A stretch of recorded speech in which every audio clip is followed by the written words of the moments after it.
bantu sampai sejauh ini. Tanpa ada dorongan dan juga motivasi dari Bapak Ibu, mungkin kami tidak sampai pada tahap ini. Dan juga terima kasih atas waktunya pada kesempatan hari ini. Semoga apa yang kita lakukan nanti, apa yang kita sampaikan, mengikuti kegiatan aksi nyata yang dilakukan oleh CGP. Pada kesempatan ini saya selaku pimpinan di SMPN 1 Purwokerto menyampaikan beberapa hal yang berkaitan dengan progres CGP kita untuk masa yang akan datang. Bapak Ibu, beberapa waktu yang lalu saya sudah sampaikan kepada kita semua melalui grup. Memang saya langsung tag orangnya. Terima kasih kepada kawan-kawan yang sudah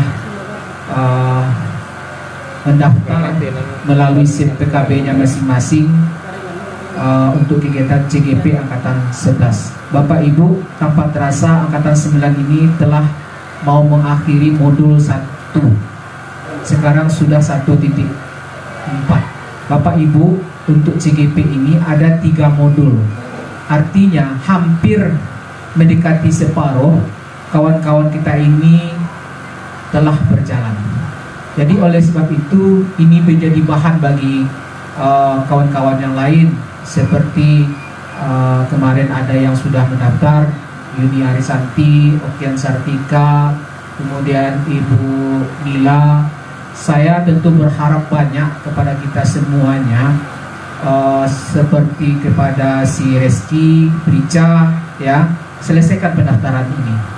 Karena memang seperti yang kita dapatkan informasinya, jika nanti kegiatan CGP ini dilimpahkan ke daerah, Bapak Ibu tahu berapa satu orang biaya untuk menyelesaikan pendidikan CGP itu? Saya kemarin berkomunikasi dengan tim Monef dari BGP. Kemarin kebetulan dia memonitoring kegiatan kami di Luhus Kapin. Bapak Ibu, lebih kurang ada 60 juta untuk satu CGP sampai selesai biayanya. Jika itu tidak kita manfaatkan, betapa ruginya kita, ya Bapak Ibu. Oleh sebab itu kita tidak tahu apakah nanti Pemda sanggup untuk menanganinya, membantunya. Yang jelas kalau memang itu tidak nanti, maka akan ada banyak antrian kegiatan CGP ini untuk dilaksanakan. Nah, sampai hari ini kita tidak ada antrian. Bapak Ibu, untuk Pasaman, alhamdulillah untuk angkatan 10 kemarin sudah menyelesaikan tes wawancaranya dan simulasi mengajarnya. Kita tunggu hasilnya. Mudah-mudahan SMPN 1 Purwokerto ada yang mewakili CGP untuk angkatan 10. Bapak Ibu, pada kesempatan ini kembali kami menyampaikan apresiasi kepada CGP kita yang awalnya adalah 4 orang, ternyata 1 orang setelah lulus pindah tugas ke SMPN 5 Purwokerto. Artinya kita yang kemarin itu meloloskan 4 CGP, kemudian menjadi 3 CGP. Tidak apa-apa, yang penting kawan-kawan yang lain mohon untuk segera menyikapi angkatan yang 11 ke depan. Kami rasa mungkin itu saja sebagai kata pengantar, sebagai kata sambutan. Tetap semangat Bapak Ibu, pantang menyerah. Ini untuk kemajuan pendidikan di sekolah kita. Betul, mungkin ada terkendala per-BM yang sedikit terganggu, tapi itu sifatnya sementara saja. Karena memang prioritas kita adalah SDM gurunya dulu. Kemudian baru kita, dan memang secara bertahap kita tularkan kepada anak-anak kita. Dimulai dari konsep modul 1.1 tentang filosofi Ki Hajar Dewantara, betul-betul kita tanamkan dalam kegiatan kita di sekolah ini, ya, sampai nanti kepada 1.4 di mana di sini mereka membahas berkaitan dengan budaya positif dengan menggunakan pola bagja itu, kemudian juga penyusunan visi diri dan kemudian berlanjut kepada visi sekolah. Pak, Bu, kalau kita ikuti ini ibaratnya bunga rampai semua. Ini adalah ilmu semuanya. Tentu kita akan rugi. Ya, saya kecewa juga kenapa seperti Ria belum ya? Belum lagi di CPKB-nya belum, itu si Dora juga, Yuyu juga, aduh. Tapi itulah keadaannya kan, karena mereka ya artinya TMT-nya belum mencukupi. Itu tidak dapat kita ganggu gugat ya. Jadi kepada kawan-kawan yang lain perlu juga kami ingatkan, CGP adalah salah satu jalan bypass untuk PPG. Bagi yang belum PPG, ikutilah CGP ini, karena dengan begitu maka PPG sertifikasi guru bisa akan Bapak Ibu lewati dengan mudah.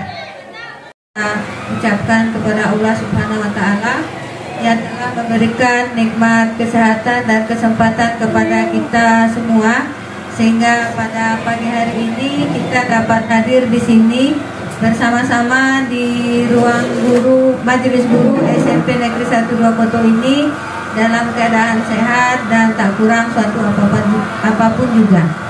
Seterusnya salawat berangkatkan salam kita kirimkan kepada ruh junjungan kita Nabi Muhammad SAW dengan ucapan Allahumma shalli ala Muhammad wa ala ali Muhammad. Yang sama-sama kita hormati Bapak Kepala SMP Negeri 1 Dua Koto,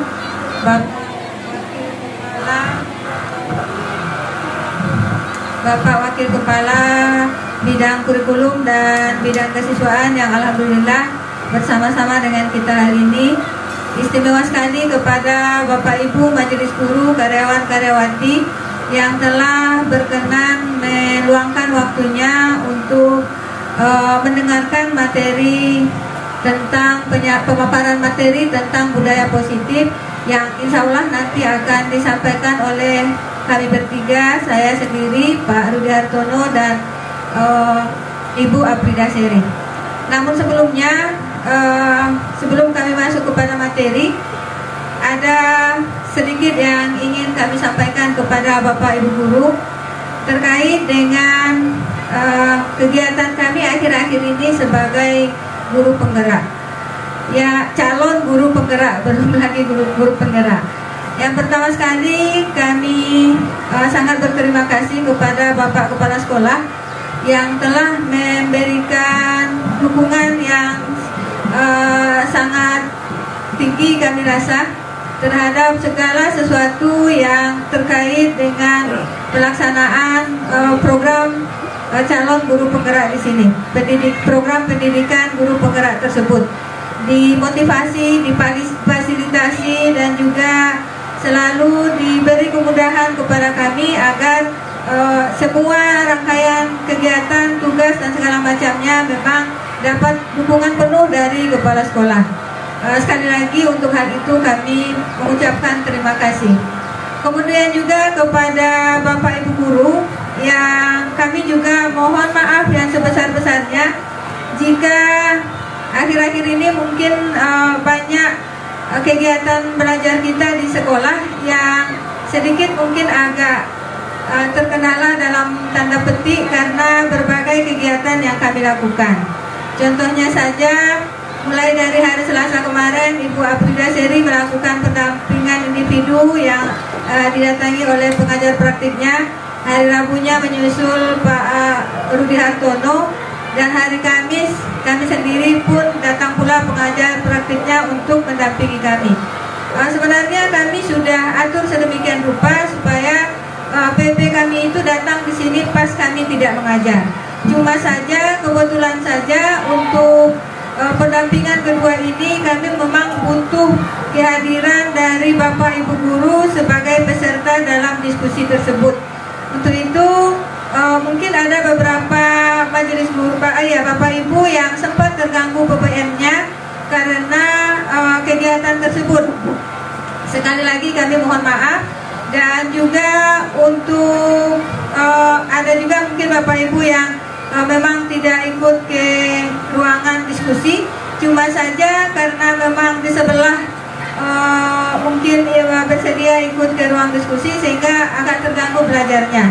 Sekali lagi kami mohon maaf, dan itu pun sampai hari ini masih lagi-lagi kegiatan CGP pula.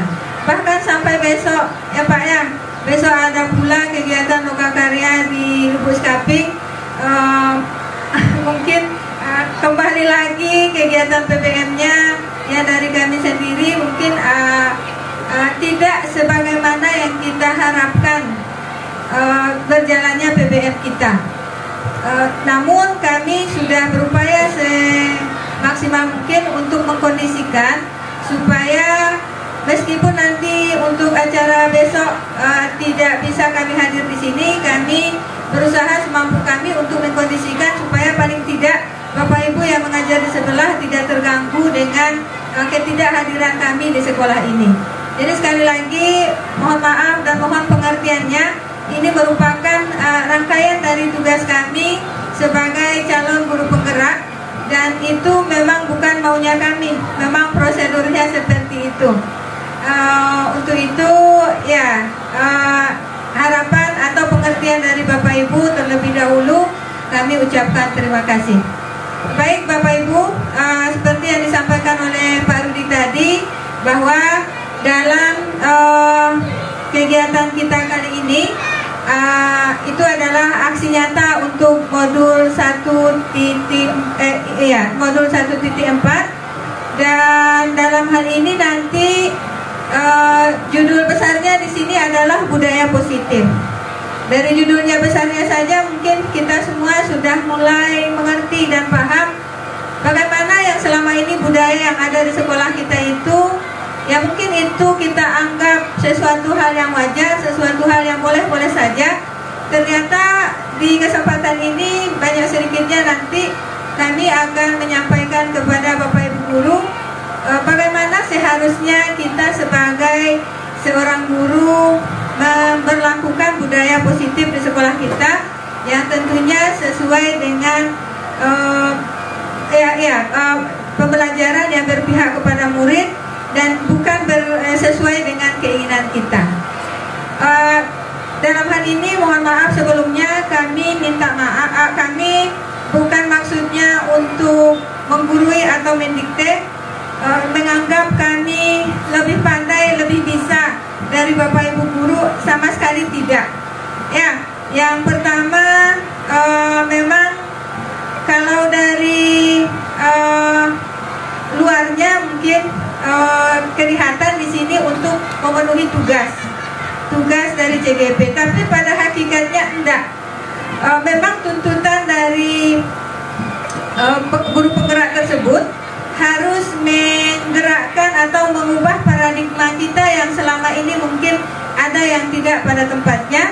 Disinilah peran dari guru penggerak itu untuk merubah paradigma kita semua itu, sehingga nanti kita semua, walaupun dari sekolah kita saat ini baru 3 orang yang sebagai calon guru penggerak, 2 orang dengan Bu Nopi pengajar praktiknya, mudah-mudahan nanti berangsur-angsur kita coba bagaimana yang semestinya kita berbudaya di sekolah kita ini. Yang pertama mungkin mohon maaf bagi Bapak Ibu yang sudah senior, terkesan kami menggurui, tidak. Cuma mungkin kita berpikiran positif saja. Kalau memang kita sudah senior dan memang dari segi usia mungkin sudah tidak mungkin lagi untuk kegiatan tersebut, berarti inilah kesempatan kita paling tidak dan nanti untuk mendapatkan ilmu-ilmu yang mungkin nanti walaupun hanya beberapa saat lagi bisa kita terapkan dalam pembelajaran di sekolah. Kemudian untuk kawan-kawan kami yang mungkin usianya di bawah kami atau mungkin seusia dengan kami misalnya, paling tidak ini juga bisa dijadikan pembelajaran. Berarti kalau saya nanti mudah-mudahan ada kesempatan menjadi calon guru penggerak pula, berarti prosesnya seperti ini. Nah itu kira-kira hal positifnya yang bisa kita ambil.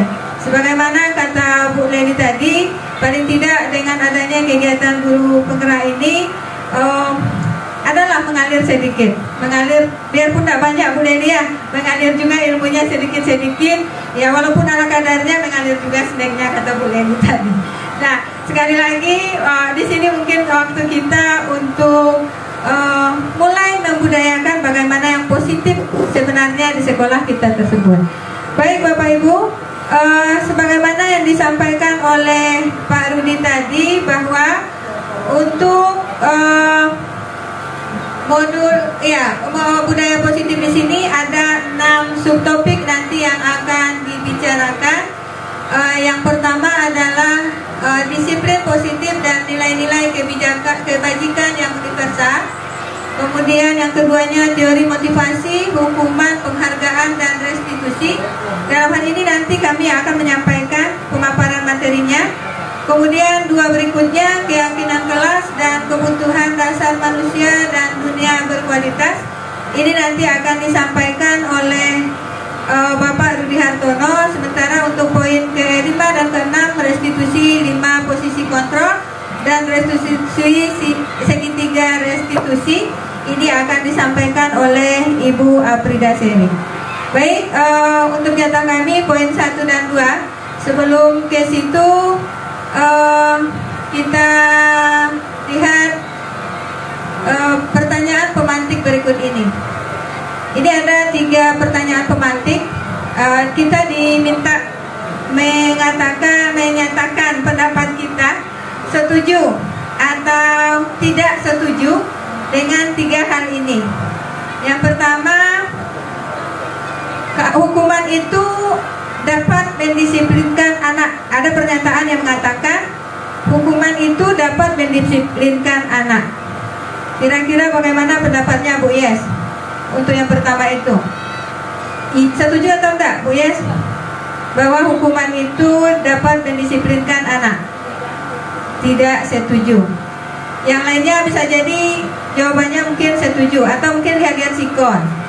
Ya, pada umumnya mungkin beranggapan tidak setuju.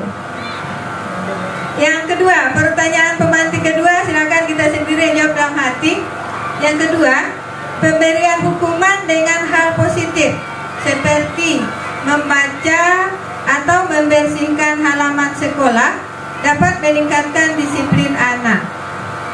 Pemberian hukuman yang positif, apakah ini dapat, hukuman yang positif itu misalnya membaca atau membersihkan halaman sekolah, apakah ini dapat meningkatkan disiplin anak?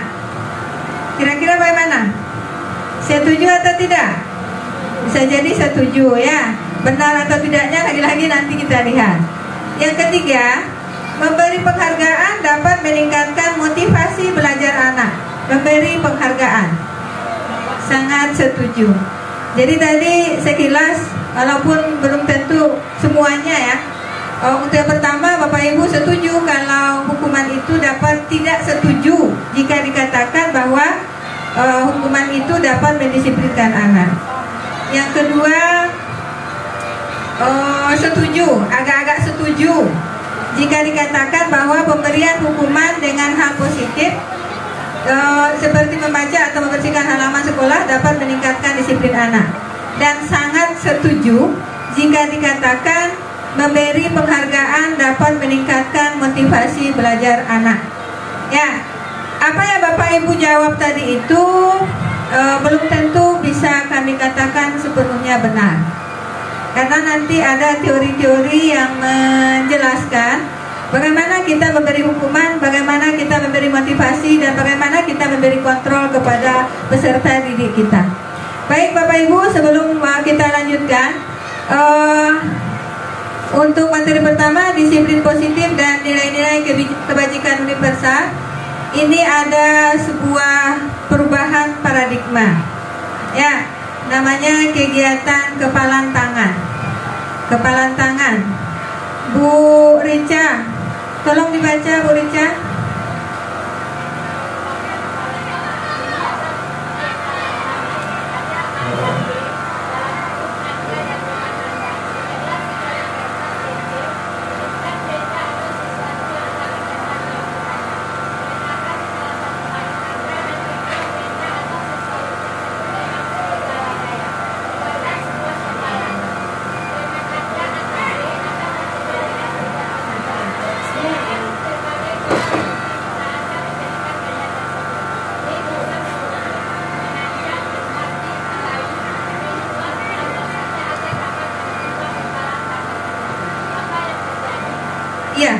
Terima kasih Bu Rica. Itu tadi sebuah perubahan paradigma tentang yang dianalogikan di sini sebagai kegiatan kepalan tangan. Ada tadi A dan B, anggap kita dengan teman kita. Ya, kemudian salah satu dari kita genggam sebuah kertas atau sesuatu yang sangat berharga di kepalan kita, dalam tangan kita. Kemudian teman kita yang lain ingin sekali merebut yang ada di tangan kita tersebut. Kira-kira yang dilakukan oleh teman, oleh orang, kalau misalnya saya dengan Pak Samson lah saya contohkan, dengan abang saya, ya. Misalnya ada di kepalan saya sekarang, Bang, yang mau diambil, yang mau tahu abang apa isinya, apa yang Bapak lakukan sehingga yang ingin diketahui Bapak di tangan saya itu bisa diperoleh.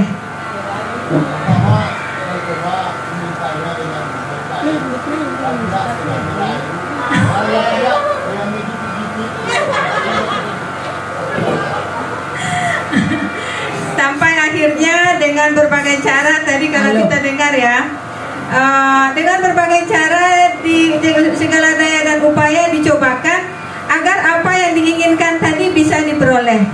Kata Bapak itu bisa mungkin dirayu-rayu, ada bisa jadi juga mungkin digelitik, bisa jadi juga dipaksa, kasih atau enggak. Bisa jadi juga saya kasih oleh-oleh dari My Healthy ini, tapi kasih ke saya. Itu mungkin ya. Yang jelas dia berusaha untuk itu. Nah, Bapak Ibu, itulah cara seseorang kita untuk merubah paradigma seseorang. Bisa mungkin kita lakukan dengan cara membujuk, tapi enggak, itu belum tentu tepat. Berbagai cara dilakukan orang. Ada seseorang yang bisa merubah paradigmanya dengan hanya cara dibujuk. Ada harus dihardik, ada dengan cara mengancam, ada dengan cara merayu, ada bahkan dengan cara menyuap. Baru dia bisa paradigmanya itu berubah. Kita sebagai seorang guru harus memahami hal tersebut, bahwasanya karakteristik peserta didik kita tidak sama. Tentu nanti cara yang tepat itu sebenarnya ada, meskipun karakternya harus dengan cara dihardik, dengan cara disuap, tetapi kita harus punya cara tersendiri yang betul-betul nanti bisa mampan untuk semua orang. Dan apa yang di kepalan kita tadi itu hendaknya jangan sampai rusak, jangan sampai sobek kalau kertas, jangan sampai hancur kalau dia misalnya semacam godok yang kita pegang itu. Ya, yang jelas apa yang dia inginkan sesuai dengan seperti itu juga adanya.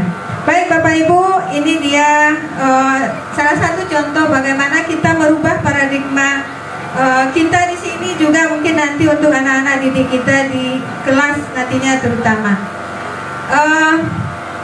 Berikutnya di sini ada perubahan paradigma teori kontrol atau teori pulihan, atau yang disebut dengan ilusi kontrol. Ada 5 poin di sini kalau kita lihat. Ilusi guru mengontrol siswa, murid. Yang kedua, ilusi bahwa kritik dan membuat orang lain merasa bersalah dapat menguatkan karakter. Yang ketiga, ilusi bahwa semua penguatan positif, efektif, dan bermanfaat. Yang ketiga, ilusi bahwa orang dewasa memiliki hak untuk memaksa. Sekali lagi Bapak Ibu perlu kita perhatikan di sini bahwa ini sifatnya baru ilusi.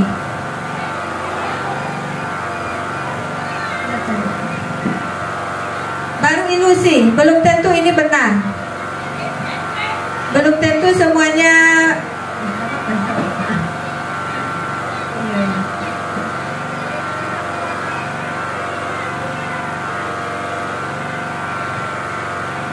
Sekali lagi tadi yang 5 ini baru ilusi, belum tentu benar.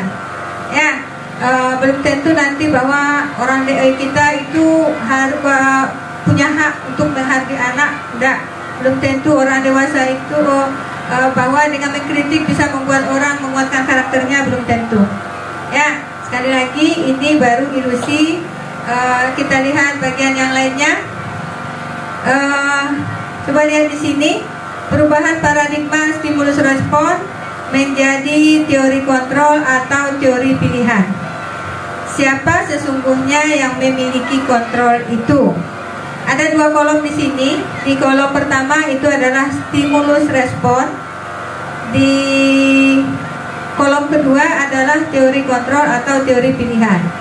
Kita lihat satu-satu. Pada bagian stimulus respon, kita mencoba menguatkan orang agar berpandangan sama dengan kita. Itu di stimulus respon, di diri kita, di stimulus respon kita. Kita selalu mencoba untuk mengubah agar pandangan orang itu sama dengan kita. Boleh tidak kira-kira itu? Harus kita paksakan, kita berpandangan seperti ini, orang lain juga harus berpandangan seperti itu. Boleh? Tidak. Itu di stimulus respon itu yang selama ini mungkin kita cobakan. Belum tentu itu bisa.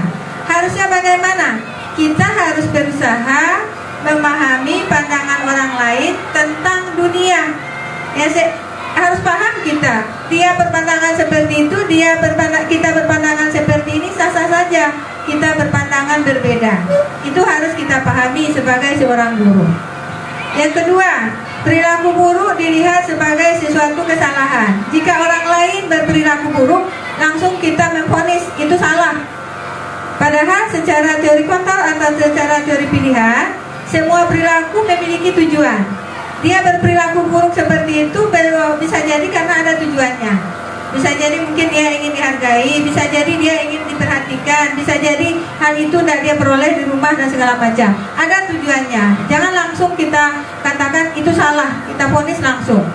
Tidak boleh seperti itu. Yang ketiga, orang lain bisa mengontrol saya. Kita beranggapan orang lain yang bisa mengontrol saya. Di teori kontrol seharusnya hanya saya, hanya Anda yang bisa mengontrol diri Anda. Jangan kita beranggapan bahwa murid-murid kita itu hanya akan sesuai dengan yang kita inginkan, sesuai dengan yang baik-baik saja kalau kita kontrol. Kalau dia yang mengontrol, kita beranggapan itu tidak mungkin. Nah, itu sebenarnya salah. Yang paling bisa mengontrol diri kita itu adalah kita. Sama dengan kita di sini. Kalau ada kepala sekolah, misalnya kita baik-baik. Kalau tidak ada kepala sekolah, berarti kita tidak suka-suka kita. Berarti di sini ini dia. Orang lain bisa mengontrol kita harusnya yang mengontrol diri kita, bukan orang lain. Lanjut, saya bisa mengontrol orang lain. Ya, ini yang diapakan. Kemudian sementara di sini Anda tidak bisa mengontrol orang lain. Tidak bisa seperti penguatan dari yang tadi itu. Kemudian yang ketiga, pemaksaan ada pada saat bujukan gagal. Kalau tidak bisa kita bujuk, dipaksa lagi. Ini yang sering kita lakukan baik terhadap anak-anak kita di sekolah ataupun terhadap anak-anak kita di rumah. Sebenarnya itu salah. Ya, sesuai dengan teori kontrol yang bagus itu adalah kolaborasi dan konsekuensi menciptakan pilihan-pilihan baru. Berkolaborasi kita ciptakan konsekuensi yang nanti memunculkan pilihan-pilihan. Enak sama dia, senang dengan kita. Jangan kita memaksakan apa yang kita inginkan. Nah, yang terakhir, model berpihak menang kalah. Kita menganggap kalau dia mengikuti kehendak kita, berarti kita menang, dia kalah. Kalau menurut teori kontrol, model berpikirnya menang-menang. Dia menang, saya juga menang. Sama menang keduanya. Sehingga tidak ada yang disalahkan. Nah, ini dia perubahan paradigma kita yang selama ini mungkin kalau ada yang masih berada di stimulus respon, berangsur-angsur kita sesuaikan dengan teori kontrol atau teori pilihan. Baik Bapak Ibu, berikutnya ini adalah tentang disiplin positif. Sebenarnya ini mencerminkan dari yang 6 tadi itu. Apa yang kami sampaikan bertiga ini nanti ada keterkaitan satu sama lainnya. Yang kami sudah terangkum nanti, mudah-mudahan maksimal bisa kita peroleh semuanya. Baik, berikutnya tadi di judul besar kita adalah disiplin positif. Sebenarnya yang disiplin itu apa? Nah, kita lihat di sini bahwa kata disiplin itu berasal dari bahasa Latin, yaitu disciplina, yang artinya belajar.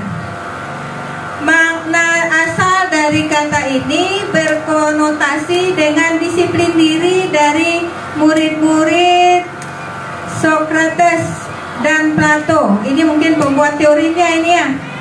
Kemudian kalau kita lihat di sini dengan budaya kita, di budaya kita di Indonesia, kita makna kata disiplin itu telah berubah menjadi sesuatu yang dilakukan seseorang pada orang lain untuk mendapatkan kepatuhan. Artinya di sini kalau kita sudah disiplin berarti tandanya kita patuh. Atau secara sederhana mungkin kita sering beranggapan bahwa disiplin itu adalah bertindak sesuai dengan aturan. Ini paradigma kita di Indonesia. Ya, kemudian kita beranggapan bahwa kecenderungan umum adalah menghubungkan kata disiplin dengan ketidaknyamanan. Tidak nyaman kita kalau harus disiplin, bukan dengan apa yang kita hargai atau mencapai suatu yang tujuan mulia. Jadi kalau itu gurunya, kalau itu di kepala sekolahnya disiplin itu, tidak nyaman kita jadinya. Padahal sebenarnya enggak. Ya, yang disiplin itu tadi seharusnya apa yang kita hargai itu kita percaya sebagai suatu tujuan yang mulia, bukan karena patuh, bukan karena takut pada orang lain, bukan karena ada hukuman, bukan karena akan ada dihargai segala macam. Ini sebenarnya yang disiplin itu. Artinya memang betul-betul datang dari diri kita untuk bisa mencapai suatu tujuan yang mulia tersebut. Itu yang disiplin sesungguhnya, Bapak Ibu. Berikutnya, ini ada beberapa nilai-nilai kebajikan universal yang disampaikan oleh Dr. William Glasser pada teori kontrol tahun itu.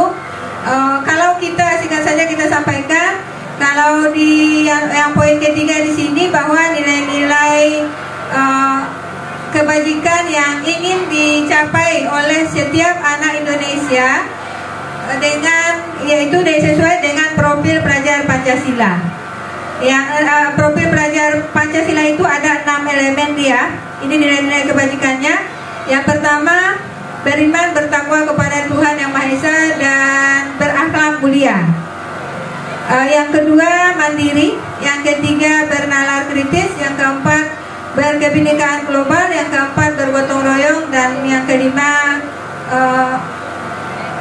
kreatif. Saya rasa ini nanti kalau sudah dimiliki oleh peserta didik kita dengan berbagai kontrol dari kita, ini sudah lebih dari cukup. Kalaulah dia sudah berintak, karakternya bagus, sudah mandiri, sudah bisa bernalar kritis, otomatis pintar Bapak Ibu ya. Sudah berkebinekaan global, sudah bertanggung jawab, dan pula kreatif dia, lengkap sudahlah yang kita inginkan. Ini yang mau kita capai nanti, nilai-nilai kebajikan yang ada, kebajikan universal yang pada peserta didik kita.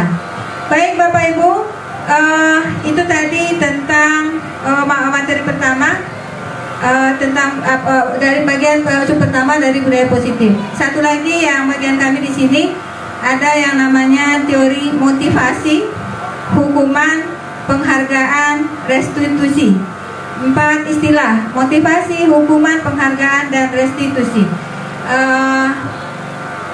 Berikutnya, teori motivasi perilaku manusia. Ada 3 alasan kita mungkin termotivasi untuk melakukan sesuatunya itu. Yang pertama, kita melakukan segala sesuatunya itu untuk menghindari ketidaknyamanan atau hukuman. Takut kita dihukum, takut kita merasa tidak nyaman, sehingga kita melakukan sesuatu yang baik itu, yang baik-baik itu kita lakukan dia. Contoh, kemarin menjelang setelah ujian semester, mid semester, ketika Pak Rudi mengupload di grup ini yang sudah masuk nilainya, kita merasa bersalah. Saya belum hijau, berarti takut kita ditertawakan teman-teman. Atau mungkin sebagiannya beranggapan, oh biar saya dianggap cepat bekerja, cepatlah saya serahkan. Nah ini mungkin ya motivasinya. Yang kedua, untuk mendapatkan imbalan dari orang lain atau institusi. Artinya di sini agar kita dihargai. Cepat-cepatlah saya datang ke sekolah biar nanti bapak kepala sekolah bilang saya ini orangnya rajin. Biar nanti saya dikatakan teman-teman saya orangnya disiplin, segala macam. Kita mengharapkan pujian dari orang lain. Kalau yang pertama tadi kita takut dihukum. Nah, Bapak Ibu, kedua-duanya itu sebenarnya baik yang nomor 1 ini atau yang nomor 2 merupakan motivasi eksternal. Eksternal itu berarti berasal dari luar, karena takut dihukum, karena ingin penghargaan.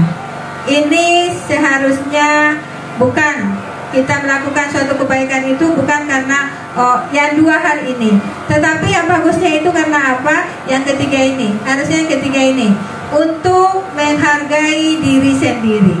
Diri kita yang mau dihargai, bukan karena orang lain.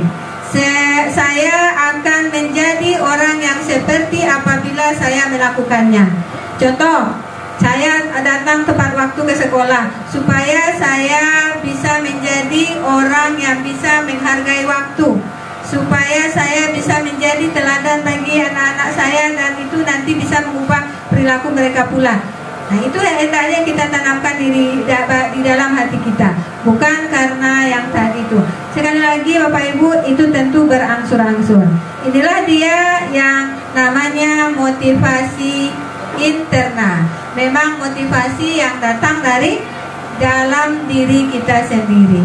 Berangsur-angsur Bapak Ibu kita coba untuk menerapkan ini. Jangan motivasi eksternal yang kita pakai, tapi memang motivasi internal. Baik Bapak Ibu, menurut Bapak Ki Hajar Dewantara, merdeka itu adalah artinya tidak hanya terlepas dari perintah, akan tetapi juga cakap membuat perintah untuk diri sendiri. Itu yang merdeka itu. Bisa kita melakukan perintah untuk diri kita sendiri, untuk sesuatu yang baik-baik, bukan karena diperintah orang lain, bukan karena takut dibuat di grup seperti ini makanya kita berbuat seperti itu. Nah harusnya memang tergerak di hati kita, saya ingin menjadi orang baik, saya ingin seperti ini, saya ingin melakukan sebagaimana yang sesungguhnya. Ini menurut filosofi Ki Hajar Dewantara, itu makna merdeka yang sesungguhnya. Ya, tidak hanya terlepas dari perintah, tetapi cakap membuat perintah untuk diri sendiri. Nah itu, lanjut lagi, dihukum oleh penghargaan. Pengaruhnya kalau kita dihukum oleh penghargaan itu ada beberapa hal nanti yang akan terjadi. Yang pertama, bahwa pengaruh dari karena kita ingin dihargai itu sebenarnya yang penghargaan ini hampir sama dengan hukuman. Hampir sama itu, bahwa paradigma berlaku antara hukuman dengan penghargaan itu, bahwa kalau kita bertindak karena takut dihukum atau tidak ingin mendapatkan penghargaan, maka akibatnya nanti seperti ini. Yang pertama, pengaruhnya akan jangka pendek dan juga ya, yang kedua penghargaan akan menghukum. Yang ketiga, penghargaan mengurangi ketepatan. Yang berikutnya, nah Bapak Ibu lanjut saja kita. Ini masih dihukum oleh penghargaan tadi, bahwa penghargaan menurunkan kualitas, penghargaan juga mematikan kreativitas, penghargaan mengurangi motivasi intrinsik. Sedikit lagi Bapak Ibu, bentuk-bentuk program kebajikan atau apresiatif. Dalam memberikan apresiasi atau pengakuan perlu diingat beberapa hal. Ya, yang pertama, berilah pengakuan secara khusus. Yang kedua, beri pengakuan secara pribadi. Yang ketiga, beri pengakuan kepada semua murid secara bergantian. Jangan pilih-pilih kasih. Yang ketiga, 4, beri pengakuan secara konsisten dan fokus pada proses. Itu bentuk-bentuk kebajikan atau apresiasi yang kita berikan kepada anak-anak kita.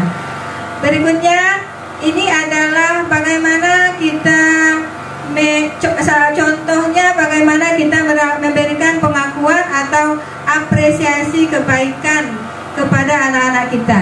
Ini ada beberapa kata-kata pembuka, ada nilai kebajikannya, dan ada situasinya. Contoh ini ya, ketika kita mengapresiasi apa yang dilakukan oleh anak-anak kita, murid-murid kita. Contoh pertama, mungkin kita akan mengatakan, kemarin saya perhatikan kamu empati, rasa empatimu besar sekali pada saat menolong murid baru di kelas kita. Ini salah satu cara kita, contoh cara kita mengapresiasi. Berarti di sini itu kata pembukanya, nilai kebajikannya itu rasa empati kamu besar sekali. Situasinya tadi pada saat dia menolong murid di sekolah itu, sehingga nanti di hatinya akan muncul rasa empati terus untuk menolong sesama. Ya, ini nilai kebajikannya. Contoh yang kedua, saya menghargai kepedulianmu. Kepedulian ini yang nilai kebajikan yang diminta itu. Pada saat kamu membantu teman-temanmu di tugas kelompok. Ini contohnya, cara kita mengapresiasi perilaku dari anak-anak kita di sekolah. Yang ketiga, terima kasih untuk rasa tanggung jawabmu pada saat kamu memungut kertas-kertas berserakan di lantai. Berarti nilai kebajikan yang mau kita terapkan di sini menuntut anak-anak kita untuk bisa bertanggung jawab. Nah, itu dia.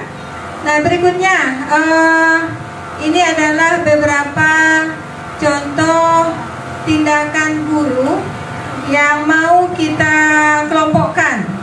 Kira-kira ini masuk hukuman atau konsekuensi. Jadi kalau hukuman berarti dia tidak menyenangkan. Kalau konsekuensi mungkin itu normalnya. Ada lagi nanti yang namanya satu lagi, selain konsekuensi apa lagi rasanya Pak Rudi? Restitusi. Yang bagusnya hukuman yang parahnya, konsekuensi yang menengahnya, yang sah-sah saja kita jalankan, restitusi yang harusnya kita lakukan. Contoh, kalau mencatat 100 kali di dalam buku kalimat, saya tidak terlambat lagi. Nah, kira-kira ini berbentuk hukuman atau konsekuensi? Konsekuensi, bukan hukuman. Ada yang bilang hukuman, ada yang bilang konsekuensi. Yang kedua, lari mengelilingi lapangan basket 2 kali karena terlambat hadir di sekolah. Ada yang bilang hukuman, ada yang bilang hukuman. Ya. Yang ketiga, murid diminta untuk push up 15 kali karena tidak menggunakan masker ke sekolah. Ini saat COVID kemarin ini ya. Push up, hukuman. Menggantikan ya kertas teman yang telah dicoret-coret. Menggantikan kertas teman yang telah dicoret-coret. Kita dicoret-coretnya bukan disuruh diganti. Konsekuensi. Ya. Hukum ini 2 saja. Konsekuensi atau hukuman, itu saja. Konsekuensi. Membersihkan tumpahan air di meja tulis karena tersenggol pada saat belajar. Tersenggol, berarti tidak sengaja ya. Berikutnya, murid disuruh untuk mengenakan murid disuruh untuk tidak mengenakan sepatu seharian di sekolah karena tidak mengenakan sepatu hitam. Konsekuensi, kalau kita mungkin murid disuruh untuk tidak pakai sepatu seharian karena pakai sandal, itu mungkin kasus yang sering terjadi di kita ya. Hukuman atau konsekuensi?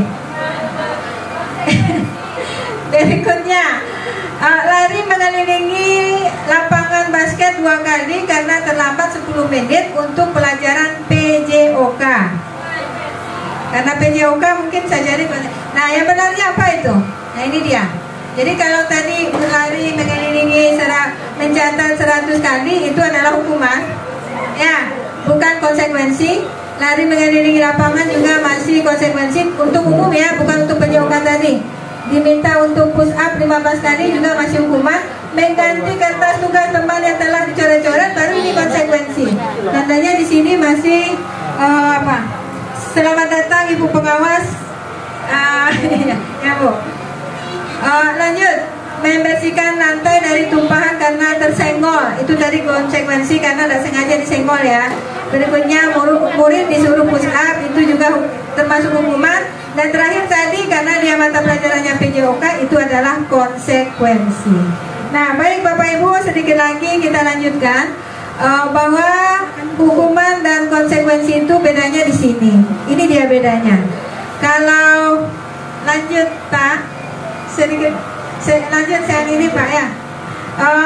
Ini beda antara hukuman dengan konsekuensi. Kalau hukuman sesuatu yang menyakitkan harus terjadi.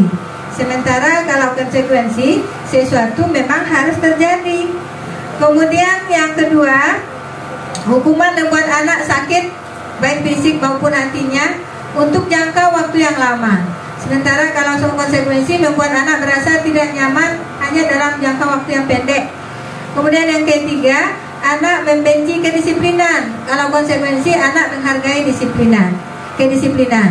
Kalau hukuman itu berasa paksaan, kalau konsekuensi berarti stimulus tanggapan. Berikutnya, kalau hukuman mendorong anak menyakiti diri sendiri, kalau konsekuensi mendorong anak agar mudah menyesuaikan diri. Berikutnya, kalau hukuman konsep diri yang buruk, kalau konsekuensi konsep dirinya mulai baik. Kalau hukuman anak belajar untuk menyembunyikan kesalahannya, maka di konsekuensi anak belajar untuk mematuhi peraturan. Yang terakhir, merasa bersalah, dipermalukan, merasa tak dihargai. Sementara kalau konsekuensi, kehilangan hak, dibuat tidak nyaman, diasingkan untuk sementara. Karena nanti ada lagi yang lebih pasnya dari konsekuensi, ada restitusi namanya. Nah, baik Bapak Ibu, satu lagi tadi ada 3 tingkatan ya. Selain hukuman, konsekuensi, yang paling bagusnya itu adalah restitusi. Nah, bisa kita lihat di sini, restitusi adalah proses menciptakan kondisi baik murid untuk memperbaiki kesalahan mereka, sehingga mereka bisa kembali pada kelompok mereka dengan karakter yang lebih kuat. Restitusi juga merupakan proses kolaboratif yang mengajarkan murid untuk mencari solusi untuk masalah mereka dan membantu murid berpikir tentang orang seperti apa yang mereka inginkan menjadi tujuan mulia, dan bagaimana mereka harus memperlakukan orang lain. Ini pengertian dari restitusi menurut Gosen. Artinya di sini memang segala sesuatunya itu kita laksanakan meskipun kita melakukan kesalahan dan kita memperbaikinya karena memang tugas yang mulia. Baik Bapak Ibu, ini ada kalau dia tadi dengan cara menghukum itu adalah berarti identitasnya merupakan identitas gagal. Ada beberapa di sini yang harus kita bentuk-bentuk apanya nanti kita lihat sendiri ya. Kemudian sementara kalau identitas sukses itu bisa berupa konsekuensi atau bisa berupa restitusi. Cuma yang restitusi pun nanti itu masih bersifat netral. Kadang-kadang boleh, kadang-kadang tidak. Yang pasnya itu adalah restitusi. Restitusi, bahwa di restitusi merupakan pilihan menguatkan murid untuk dalam jangka waktu yang panjang, bahwa dengan restitusi korban mendapatkan ganti murid atau murid mendapatkan penguatan. Kemudian masalah terpecahkan, murid belajar bertanggung jawab, kemudian hukuman dan sampai seterusnya. Itu beberapa nanti kelebihan kalau kita memperlakukan anak dengan restitusi bukan dengan hukuman. Ya. Sedikit lagi Bapak Ibu, ada 9 ciri dari restitusi. Yang pertama, bukan untuk menebus kesalahan, namun untuk belajar dari kesalahan. Yang kedua, memperbaiki hubungan. Yang ketiga, tawaran bukan paksaan. Yang keempat, restitusi menuntut untuk melihat ke dalam diri. Yang kelima, restitusi mencari kebutuhan dasar yang mendasari tindakan. Yang keenam, restitusi diri adalah cara yang paling baik. Yang ketujuh, restitusi fokus pada karakter bukan tindakan. Berikutnya restitusi fokus pada solusi, dan terakhir restitusi mengembalikan murid yang berbuat salah pada kelompoknya. Nah, itu dia Bapak Ibu materi tentang tentang restitusi, hukuman, motivasi, hukuman, konsekuensi, dan restitusi. Berarti yang jatah kami untuk subjudul 1 dan 2 sudah selesai. Mungkin untuk sementara kita break sebentar untuk aksi nyata ini, karena Ibu Pengawas kita sudah bersama-sama dengan kita di sini. Demikian saja Bapak Ibu, mudah-mudahan perlahan tapi pasti bisa kita terapkan nanti untuk anak-anak kita di sekolah. Lebih dan kurang kami mohon maaf. Wabillahi taufiq wal hidayah. Assalamualaikum warahmatullahi wabarakatuh.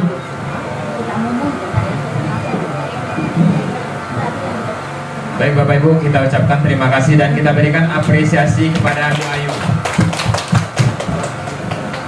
Baik, selamat datang kita ucapkan kepada Ibu Pengawas kita, Ibu Erniza MPD. Silakan Bu ke depan, dan kepada Bapak Ibu yang lain, karena sudah ada hidangan yang tersedia di depan kita, silahkan kita cicipi bersama-sama. Itu yang bisa kami hidangkan untuk kegiatan. Baik, kita lanjutkan Bapak Ibu. Terima kasih masih bertahan sampai siang hari ini ya. Kita lanjutkan saja.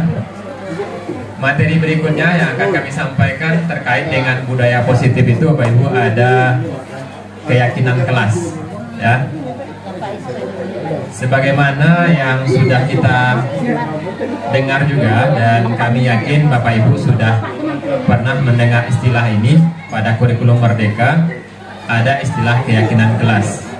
Nah, keyakinan kelas ini dibuat oleh setiap kita dalam memulai pembelajaran ya. Nah, apa itu keyakinan kelas akan kita lihat.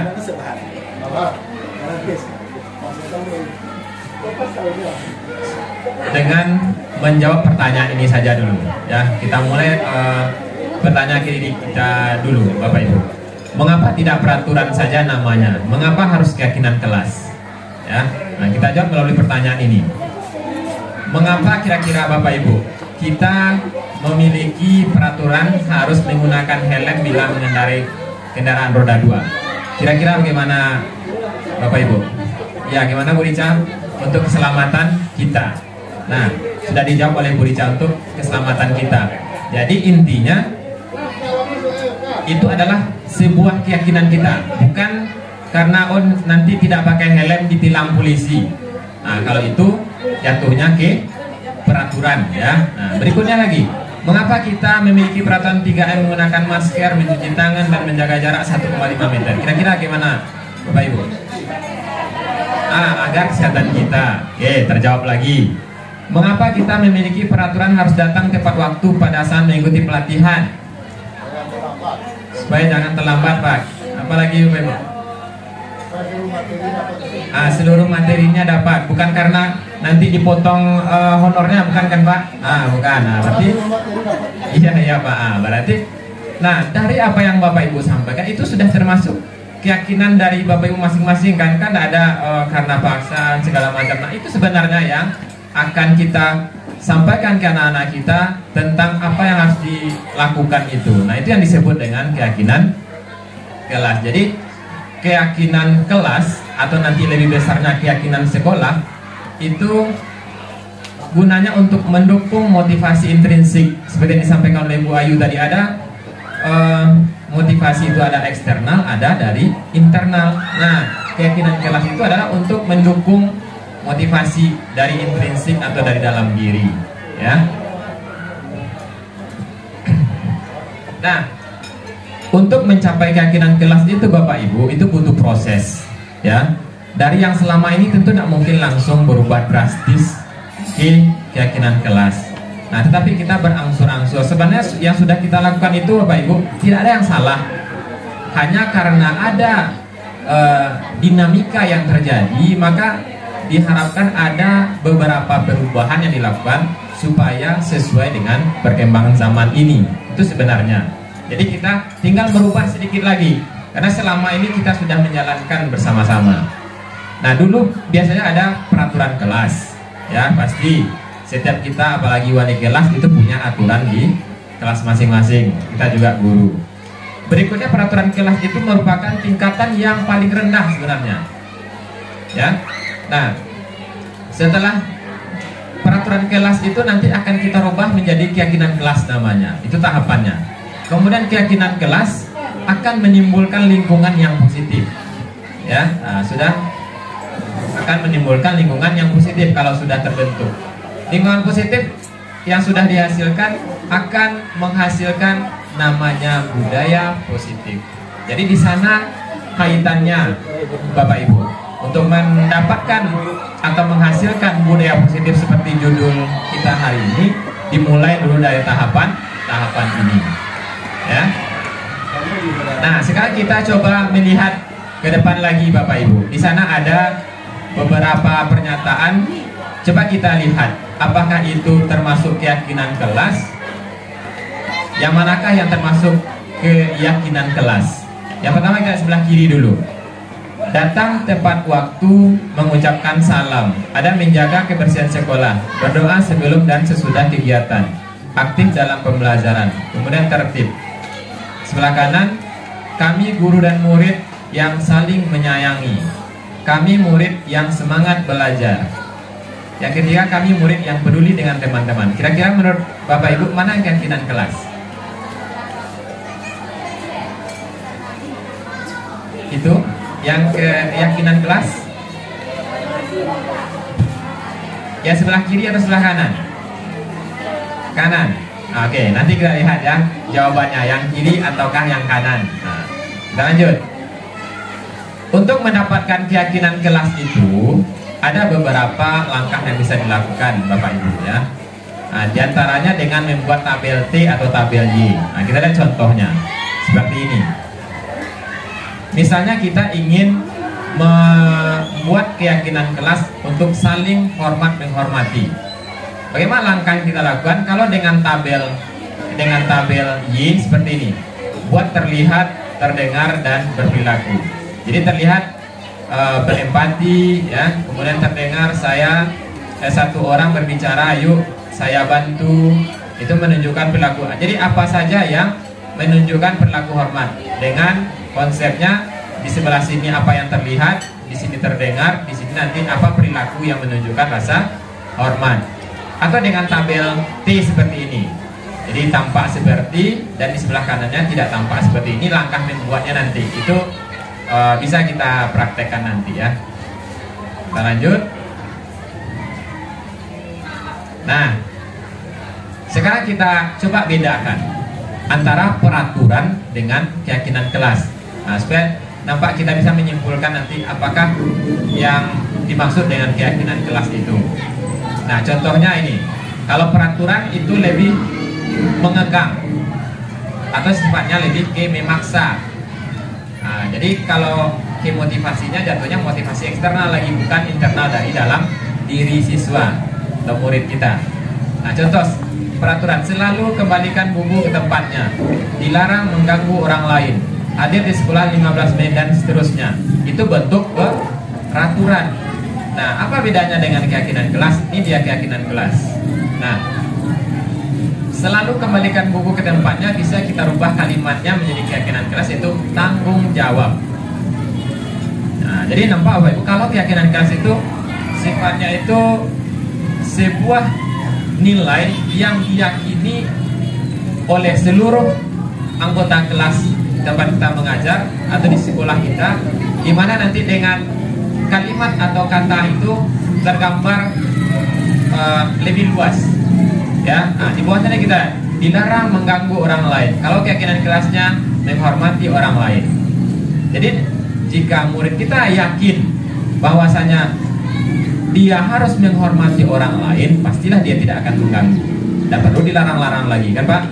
Kalau dia sudah menghormati temannya, nah pasti tidak perlu kita larang, oh jangan ganggu teman, karena dia sudah yakin, karena dia harus menghormati orang lain. Apa contohnya? Keyakinan kelas yang terakhir misalnya, keselamatan dan keamanan. Nah, maka tidak perlu lagi kita buat peraturan jangan berlari di kelas atau koridor. Ya. Nah, jadi istilahnya keyakinan itu suatu kalimat yang apabila kita membacanya, kita teringat apa yang boleh dan apa yang tidak boleh. Ya, nah, itu yang disebut dengan keyakinan kelas. Nah, kira-kira itu yang disebut dengan keyakinan kelas. Nah, nanti Bapak Ibu bisa kita coba bersama-sama, kita masuk. Ini juga kebetulan sudah kami lakukan di beberapa kelas kami mengajar, ya. Kita coba rubah paradigma siswa kita dulu, ya. Karena selama ini kenapa siswa itu banyak yang melanggar, dan tidak hanya siswa sebenarnya. Kenapa kebanyakan orang melanggar peraturan? Karena dia sebenarnya tidak diajak untuk membuat peraturan itu, ya. Kalau kita tanyakan maunya seperti apa, Nak? Nah, maunya seperti ini, ya. Tapi tentu kita arahkan ke yang positif, ya. Jangan sebebas-bebasnya pula, ya. Nah, kita tanyakan. Kalau biasanya keyakinan kelas tadi datang dari bersama-sama, nanti kita bisa mengembalikan gimana? Kalau kamu tidak masuk kemarin harusnya seperti apa? Ya, kamu maunya seperti apa kemarin? Nah, tidak harus masuk kan? Nah, kan kembali ke siswanya. Jadi kita bisa mengembalikan kesalahan itu kepada siswa itu kembali. Nah, jadi itu yang keuntungan dari keyakinan kelas. Jadi silakan diajak siswa berembuk dulu apa bentuk-bentuk poin-poin yang disepakati yang akan dijadikan keyakinan kelas. Kemudian kalau bisa kami menggunakan di kelas itu menggunakan sticky note, jadi dirangkum semuanya dulu. Kemudian setelah itu kita sebagai guru menyimpulkan dan jadilah keyakinan kelas. Itu di 93 sudah kami contohkan kemarin, ya. Ada ditempel di depan. Nah, materi kedua saja karena waktu juga. Nah, tentang teori kebutuhan dasar manusia dan dunia berkualitas. Nah, di sini kita akan banyak membahas Bapak Ibu. Sebenarnya setiap orang seperti yang materi Bu Ayu tadi, jadi sebenarnya materi itu saling terkait, ya.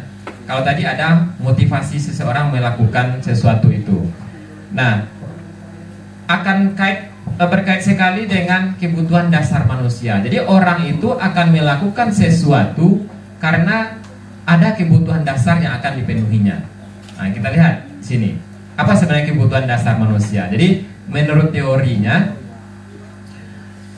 orang melakukan sesuatu itu karena dia akan memenuhi salah satu dari kelima kebutuhan dasar ini. Nah, kebutuhan yang paling rendah itu adalah bertahan hidup.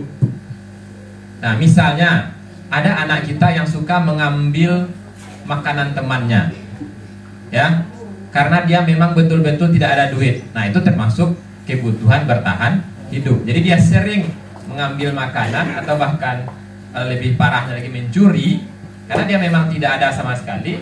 Itu dia memenuhi kebutuhan dasar hidupnya untuk bertahan hidup. Nah, itu yang paling rendah. Kemudian yang kedua, apa kebutuhan dasar yang kemungkinan dipenuhi oleh seseorang untuk berperilaku adalah penguasaan. Nah, jadi ada siswa kita yang di lokal itu dia ingin menjadi rajanya, makanya dia sering mengganggu teman, ya. Berarti ininya tidak terpenuhi, kebutuhan dasar penguasaannya tidak terpenuhi. Nah, kemudian ada lagi kasih sayang dan rasa diterima.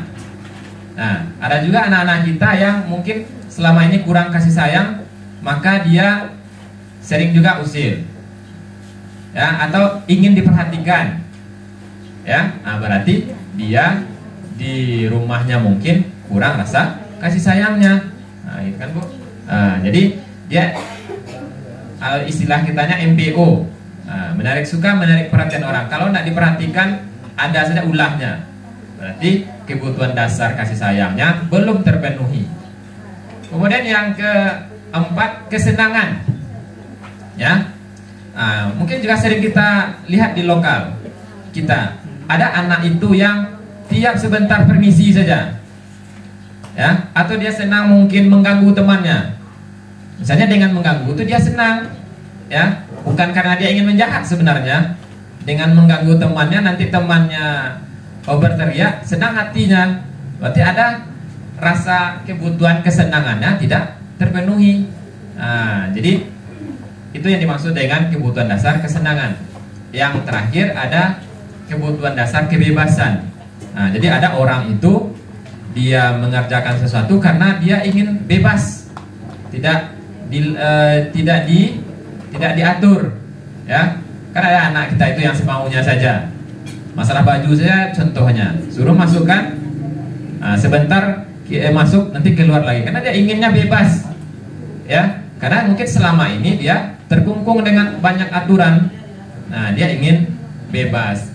Jadi sebenarnya Bapak Ibu, intinya di sini apa? Seperti yang disampaikan oleh Bu Ayu tadi, seseorang itu melakukan sesuatu, baik itu benar atau salah, ada motivasinya. Kalau di sini erat kaitannya dengan kebutuhannya. Ada kebutuhan dasarnya itu tidak terpenuhi, makanya dia melakukan itu. Nah, itu sebenarnya nanti yang akan kita gali dari siswa-siswa kita yang mungkin sering bermasalah, ya. Sehingga nanti dengan didapatkan benang merahnya, di mana kebutuhannya tidak terpenuhi, nanti dipenuhi, sehingga dia bisa berubah menjadi ke arah yang lebih baik. Nah, sehingga terciptalah sesuai tema kita ini, budaya positif. Oke, mungkin itu saja dari saya, Bapak Ibu. Jadi kembali lagi, di sini kami bukan menggurui, ya. Di sini kita cuman berbagi. Kebetulan saja kami mendapatkan sedikit materi ini, dan dengan adanya kolaborasi ini, ya, kita harapkan ada sedikit banyaknya perubahan yang akan kita dapatkan nantinya. Karena kalau ibarat apalah berjuang, ya, sekuat apapun, kalau tidak bersama-sama itu akan layu juga nanti di tengah jalan, kan itu Pak, ya. Nah, maka kami berharap dukungan kita semua. Dan terakhir Bapak Ibu, ini pesan juga dari instruktur dan fasilitator kami, ya. Kan ini beberapa mungkin ada ilmu baru. Kita itu sebenarnya harus kritis juga. Tidak semuanya juga akan kita telan mentah-mentah. Nah, mungkin ada yang selama ini sudah baik, ya tetap kita pertahankan. Ya, tetap kita pertahankan. Dan kita memang harus kritis dengan program apapun yang ada, ya. Nah, jadi itu Bapak Ibu. Jadi kalau yang ada baiknya, ya silahkan kita terapkan. Kalau ada salah dan janggalnya, mungkin itu murni kesalahan kami dan bisa kita diskusikan nanti. Saya akhiri untuk sesi kedua ini. Wabillahi taufiq wal hidayah. Wassalamualaikum warahmatullahi wabarakatuh. Oke, kita serahkan sesi berikutnya untuk wabarakatuh. Dan pada kesempatan ini saya akan melanjutkan pembahasan mengenai 5 posisi kontrol yang harus kita miliki pada seorang guru.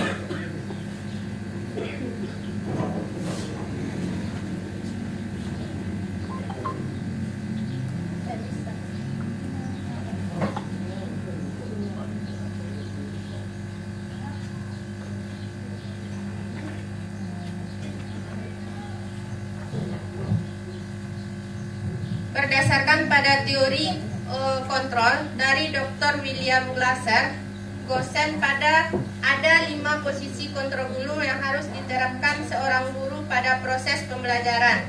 Kelima posisi kontrol ini yang termasuk yang pertama yaitu penghukum, kemudian yang kedua pembuat rasa bersalah, yang ketiga yaitu teman, kemudian yang keempat pemantau, dan yang kelima adalah manajer. Yang pertama kita bahas dulu mengenai kontrol sebagai penghukum. Seorang penghukum bisa saja menggunakan hukuman fisik. Contohnya misalkan kita menyakiti dengan tangan. Kemudian yang kedua yaitu menghukum dengan hukuman verbal, yaitu memberikannya kata-kata yang melukai hati anak didik kita. Orang yang menjalankan posisi penghukum ini senantiasa mengatakan bahwa seseorang memerlukan sistem atau alat yang dapat lebih menekan murid agar lebih dalam lagi.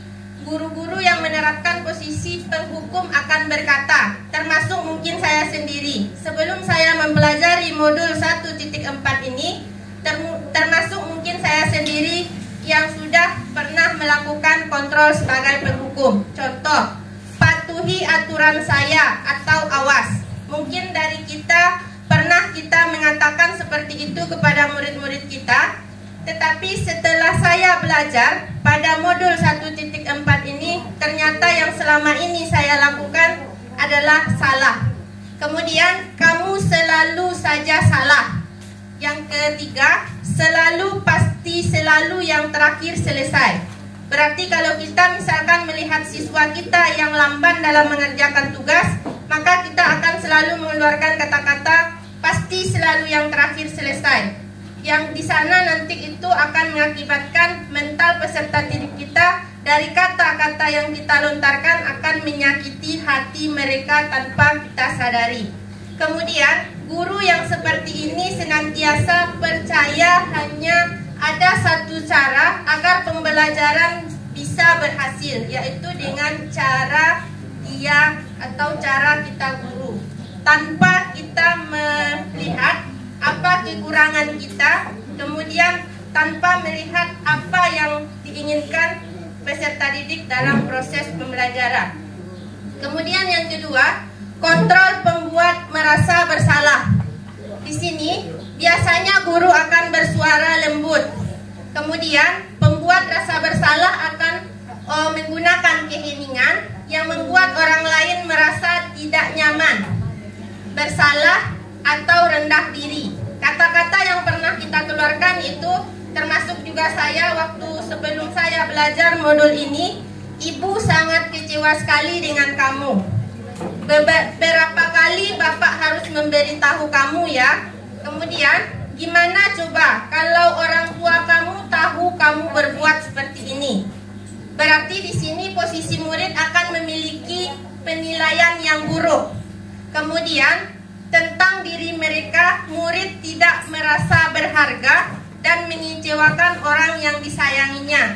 Tadi kita contohkan bahwa coba pikirkan orang tua kamu di rumah, tolonglah belajar dengan sungguh-sungguh. Berarti di sini kontrol kita adalah pembuat merasa bersalah. Kemudian yang ketiga yaitu kontrol teman.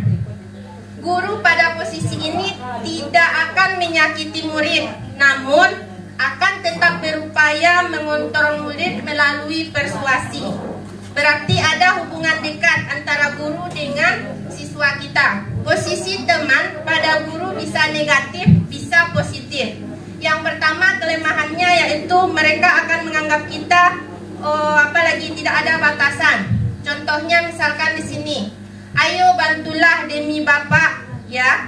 Kemudian ayo ingat tidak bantuan Bapak selama ini. Nah, berarti nanti sudah ada di situ kata terlalu dekatnya. Berarti di sini nanti unsurnya adalah unsur negatif. Hal negatif pada posisi teman ini adalah bila suatu saat guru tersebut tidak membantu, maka murid akan kecewa dan berkata, saya pikir Bapak atau Ibu teman saya.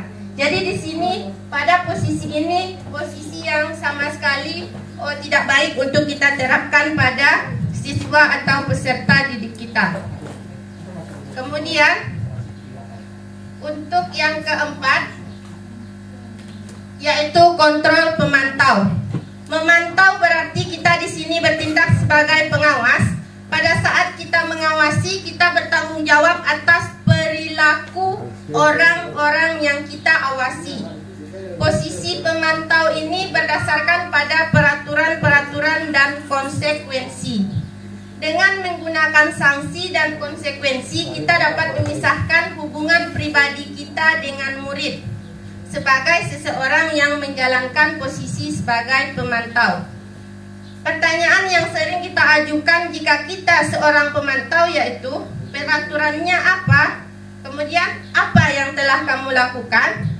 Sanksi dan konsekuensinya apa? Berarti di sini kita berpusat sebagai kontrol pemantau. Seorang pemantau sangat mengandalkan perhitungan, catatan, kemudian data yang digunakan sebagai bukti atas perilaku yang dilakukan oleh peserta didik. Yang terakhir yaitu kontrol manajer. Di sini manajer adalah posisi di mana kita seorang guru berbuat sesuatu bersama dengan murid. Contoh, mencari solusi dari suatu permasalahan, mempersilahkan murid kita untuk mempertanggungjawabkan perilakunya, kemudian mendukung murid agar dapat menemukan solusi atas permasalahan sendiri. Kemudian seorang manajer itu telah memiliki keterampilan di posisi teman maupun pemantau, dan dengan demikian bisa jadi nanti sewaktu-waktu teman kembali pada ke posisi tersebut bila diperlukan. Jadi dari kelima tadi, dari kontrol penghukum, kemudian pembuat merasa bersalah, kontrol teman, kontrol pemantau, kontrol manajer, yang mana kira-kira menurut Bapak Ibu yang lebih bagus diterapkan di sekolah kita ini? Yaitu kontrol manajer. Maka dari sini kita akan lebih dekat lagi dengan siswa, mencari solusi dari sebuah permasalahan, kemudian nanti untuk membantu dia memecahkan apa masalah yang telah dia perbuat.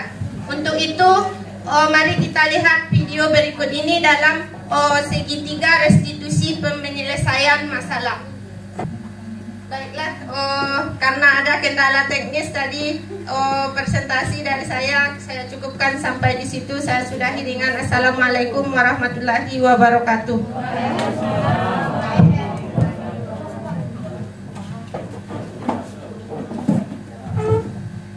Baik Bapak Ibu, kita ucapkan terima kasih dan aplaus kepada Ibu Afrida Seri atas materi yang sudah disampaikan. Terakhir kita ada sekitar 5 menit lagi sebelum kami tutup. Jika ada masukan, saran dan tanggapan dari Bapak Ibu, kami persilahkan.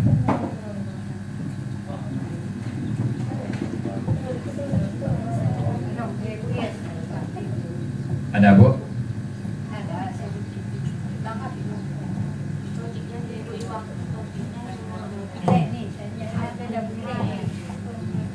Bu, baik. Silakan kepada Ibu Lili, silakan. Assalamualaikum warahmatullahi wabarakatuh. Dari berbagai uraian yang disampaikan dari calon guru CGP Angkatan ke-9, kami sangat berterima kasih sekali karena banyak ilmu-ilmu yang kami peroleh dari paparan-paparan yang telah disampaikan Bapak Ibu CGP Angkatan 9. Terima kasih. Baik, terima kasih Bu atas masukannya, atas tanggapannya kepada kami. Mudah-mudahan apa yang Ibu sampaikan tadi juga menjadi penyemangat bagi kami untuk terus belajar ya. Jadi sebenarnya kita di sini juga belajar ya Bu ya. Kita menyampaikan ini juga kita belajar. Kita belajar untuk menyampaikan apa yang sudah kita peroleh sedikit banyaknya. Baik, ada lagi Bu Ayu, Bu Seri yang ingin disampaikan? Terima kasih atas kesediaan. Iya, ya. Terakhir ya, terima kasih sekali lagi kami ucapkan kepada Bapak Ibu atas kesediaan waktunya untuk menghadiri kegiatan kita pada pagi menjelang siang ini. Mudah-mudahan ya apa yang kita sampaikan dapat bermanfaat bagi diri kami yang menyampaikan dan khususnya dan juga bagi kita bersama. Ada yang ingin sampaikan? Ya, sebelum tutup ada sedikit pesan dari Bapak Kepala Sekolah. Bapak Ibu, tadi waktu pemaparan oleh Ibu Ayu dan Bu Seri sampai ke Bu Seri, ada nampak perubahan tidak? Kalau saya banyak perubahan yang saya lihat. Yang jelas selama udah berapa bulan kegiatan CGP? 2 bulan jalan CGP, saya melihat sudah banyak hal-hal yang signifikan, terutama misalnya dalam komunikasi saja kan, komunikasi menyampaikan yang tadi itu kalau kita tidak siap, itu kan penuh dengan grogi itu, ya kan? Tetapi mereka, ya, tapi mereka mampu untuk menyampaikannya dengan lancar seperti air mengalir.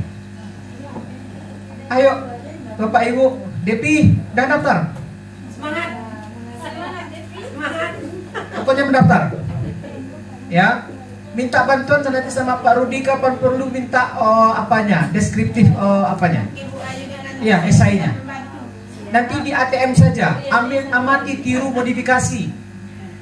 Ayo.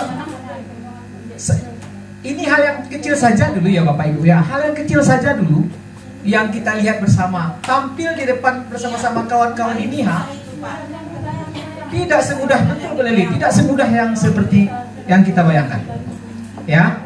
Jadi saya maunya kawan-kawan yang lain semuanya yang calon-calon guru penggerak angkatan 11 nantinya. Ya, karena memang 6 bulan pendidikan itu dengan susah payah, ya, siang malam, memang hadiahnya luar biasa Bapak Ibu, ya kan? Hadiahnya apa? Mereka bisa langsung berdasarkan keputusan pemerintah daerah nanti diangkat langsung menjadi kepala sekolah atau menjadi pengawas sekolah. Jadi Ibu Ayu, Pak Rudi, Seri adalah calon kepala sekolah, calon pengawas, ya. Jadi kita berharap jangan lagi, ya Pedia, jangan lagi kepala sekolah SMP itu diisi oleh orang dari luar. Mohon maaf, nanti tersinggung orang-orang mendengarnya. Kita yang isinya. Ya, kalau Pak Rudi nanti dia mungkin jadi kepala sekolahnya, kalau dia milih tentu tidak mau dia di luar Kuto. Mungkin dia di Lubus Kaping. Nah, karena sekarang kita lah dulu menyelamatkan ini, ya. Jadi ini sekedar motivasi bagi kita bersama. Yakinlah ini banyak manfaatnya bagi kita, ya. Dan terutama bagi yang belum PPG, ya. Jadi tetap semangat Bapak Ibu. Kita maunya ini semuanya berimbas kepada murid-murid kita. Semakin banyak CGP yang ada di sini, semakin baik proses kita di sekolah kita ini, ya. Itu saja Pak Rudi, sebagai tambahan tadi tidak saya dengan salam, saya serahkan saja langsung kepada Pak Rudi. Terima kasih Pak. Baiklah Bapak Ibu, demikianlah acara kita pada hari ini. Terakhir dari kami, jika ada kesalahan di sana sininya dan juga mungkin atas mungkin hidangannya yang kurang, kami mohon maaf. Itu tidak kami sengaja, ya. Kita akhiri saja dengan mengucapkan salam. Wabillahi taufiq wal hidayah. Assalamualaikum warahmatullahi wabarakatuh.